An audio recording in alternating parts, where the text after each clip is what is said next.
Ассаламу алейкум, урматтуу жана сүйүктүү көрөрмандар. Сиздер менен кайрадан Көк Бөрү каналы. Ноябрь айынын башында өтө турган муундар арасындагы республикалык мелдештин катышуучулары менен тааныштырууну улантабыз. Бул чыгарылышта 2000 жана 2001 жылкы улакчылардын командалары тууралуу сөз кылабыз. Өмүрбек Эсен уулу кайсы командада ойнойт? Дал ушул видеодо чекит коебуз. Андыктан видеону аягына чейин көрүп, лайк коюуну унутпаңыздар. Өмүрбек Эсен уулу 2001 жылдын 9 майында Талас облусунун Манас районуна караштуу май айылында туулган. Өзү 2001 болгону менен Өмүрбек 2000 жылкылар менен мектепте окуп, ошол муундун өкүлү болуп калган. Андыктан бул турнирде дагы Өмүрбек 2000дердин намысын коргойт. Эсен уулу 16-17 жашынан баштап айыл ичиндеги улактарда ойноп баштаган. О, бонусы! Это так выгодно! Мы покупаем что-то каждый день. Так давайте получать за это бонусы. Радуйте себя и получайте бонусы. Заботьтесь о близких и получайте бонусы. Общайтесь с друзьями и получайте бонусы. Тратишь, получаешь бонусы, закидываешь их на баланс. И связь бесплатная получается. Ну, классно же!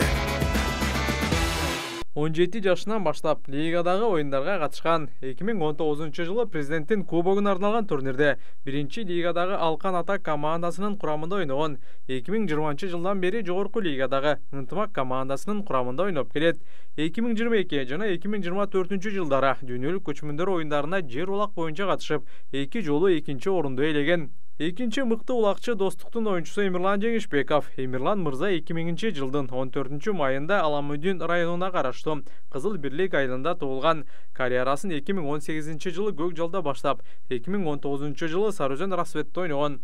Андан кийин 2020-2021 жылдары Достуктун намысын коргогон. 2022 жылы Сарыөзөндө 1 жыл ойноп, андан кийин кайрадан Достукка келген.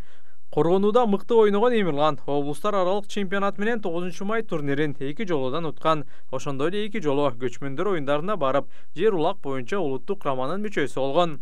Халк деген каймана ысымы менен белгилүү Бексултан Абдикалил уулу дагы 2000 жылкы жигит. Ал 22 июлда Ош облусунун Өзгөн районуна караштуу Жалпак Таш айылында туулган. 2024 жылы гана жогорку лигадагы Достук командасына кошулуп, дароо жылдызга айланып, улуттук курамага дагы чакырып алган. Бексултан өзүнүн физикалык күчү менен көпчүлүктү таң калтырат. 2000 жылкы жигиттердин катарын Баяман Муралим уулу толуктайт. Баяман 2000 жылдын 14 январында Ош облусунун Алай районунда туулган. Жаш күч, Алай, Достук, Ийгилик командаларында ойногон чагылчу бул турнирге жеке иштерине байланыштуу катышпай калышы мүмкүн экенин өзү билдирди. Көп жыл бакубат таласта көк серек аргымагы менен жекеме-жекеде ойногон Маданбек Алтынбек уулу, Ак Илбирс клубунун оюнчусу Назим Азат уулу дагы 2000 жылкы жигиттер. Негизги жылдызы Өмүрбек Эсен уулун жоготуп алган 2001лер алсырай түштү. Бирок команда Өмүрбек жок деле күчтүү курамды топтосо болот. 2001 жылкылардын намысын коргой турган жигиттер төмөнкүлөр. Биринчи намыстын оюнчусу Рустам Мидюнов. Рустам мырза 1-лигада ат башы командасында ойноп, андан соң намыстын курамына кошулган. 2024 жылы Достукта ойногон жекеме-жекечи Султанбек Айдарбек уулу дагы 2001. Буга чейин ал ачы жана жаштык клубтарында ойногон. 2024 жылы көпчүлүккө аты таанылган Кутман Бакытбек уулу дагы 2001. Кутман Ак Илбирс командасында ойноп, бул клубту 2 жана 1-лигада чемпион кыла алды. Урматтуу көрөрмандар, 2000 жана 2001 жылкы улакчылардын командалары жалпы мелдеште чемпион болгонго мүмкүнчүлүктөрү барбы? Ой пикир калтырыңыздар.